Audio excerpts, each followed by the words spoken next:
Hi everyone, welcome to Emma Tales. I'm excited to share a new story with you. As I sat under the same blanket watching LED TV with my son, my hand accidentally touched a place it shouldn't have. From that moment, a new chapter in our lives began. My son was the only person left in my life, and after that day he became my entire world. He was no longer just my son. He became my everything.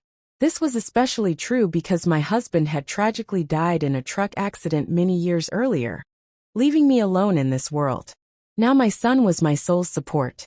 I found myself longing for a different kind of relationship with my son, one filled with boundless love without limits, where no one could restrain us. I cherished this idea immensely, as I had yearned for such closeness for many years, not wanting to betray my late husband. Let me be honest with you. I am now 39 years old, and a single mother. My son is 1921. Years ago, I married a man named Henry out of love. Our marriage was flourishing with affection which had blossomed during our living together, and soon after I became pregnant, leading us to marry. However, our marital bliss was short-lived. Just 16 years after our wedding, my husband met with a fatal truck accident.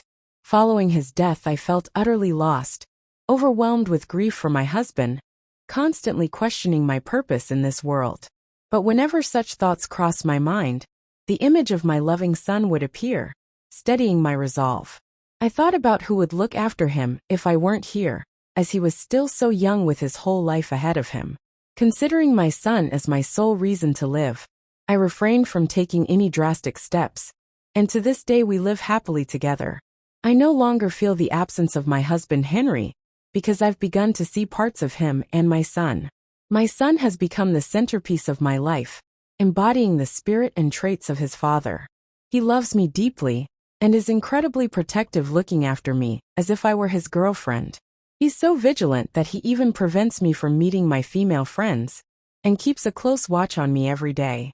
While some might find this suffocating, I appreciate it, because I believe that a relationship filled with mutual care tends to endure. Now let me take you back to a crucial turning point in our lives. A few years ago, my son's health severely declined, prompting an urgent hospital visit where he was diagnosed with severe malaria, leading to significant blood loss. The doctors said the disease had fully taken hold, criticizing me for not acting sooner. He underwent extensive treatment and stayed in the hospital for 16 days. During the first 8 days, I was ceaselessly praying for his recovery, feeling that my life would be meaningless without him. Thankfully, by divine grace, he recovered and returned home, albeit very weak in those days. He needed my help for everything, even the simplest tasks like going to the toilet. He was usually quiet and seemed lost in thought, which made me realize he needed a different kind of affection. One day I asked him if something was on his mind, or if he needed anything.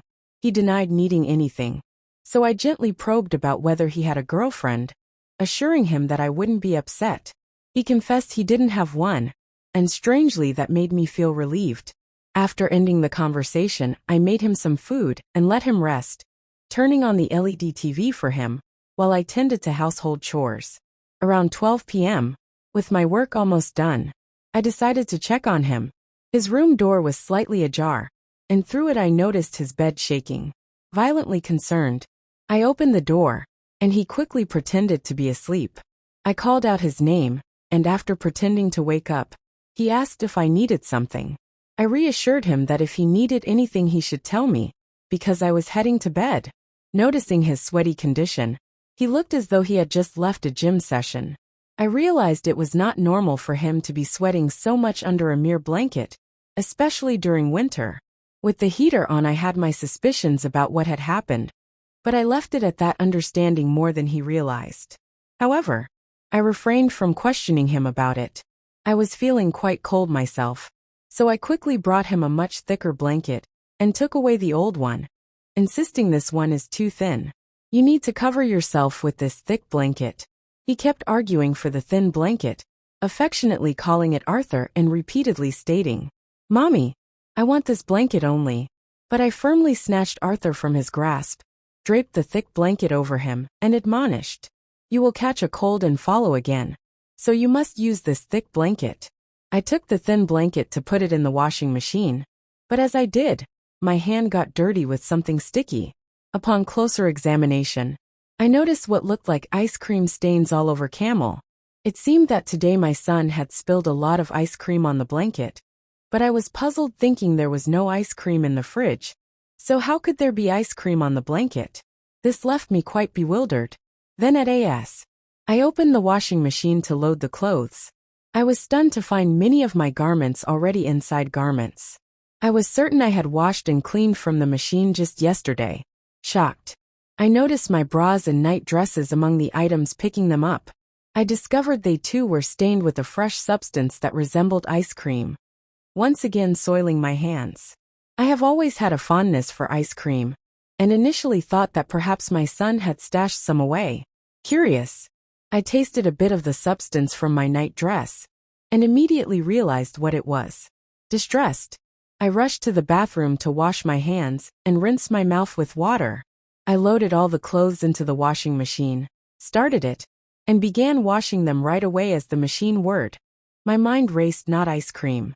After all, memories of my past of days spent with my husband flooded back, and I found myself sitting by the washing machine, overwhelmed by nostalgia and grief.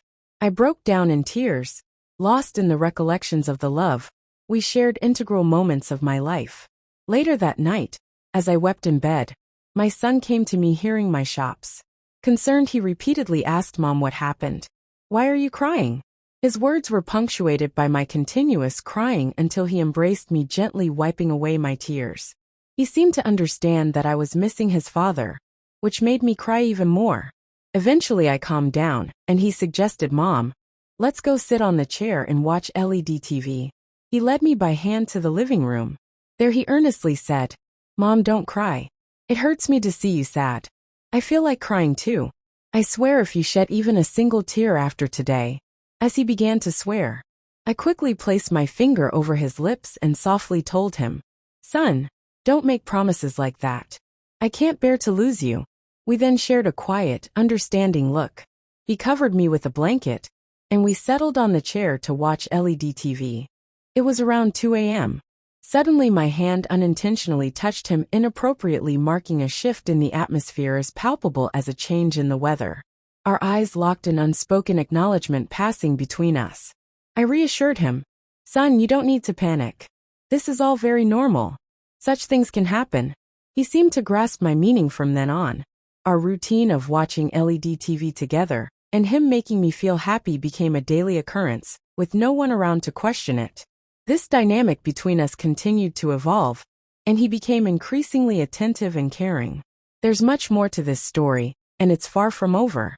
I invite you to stay tuned for what's to come. If this story resonated with you, please like, comment, and subscribe. Your support helps us craft more engaging stories for you.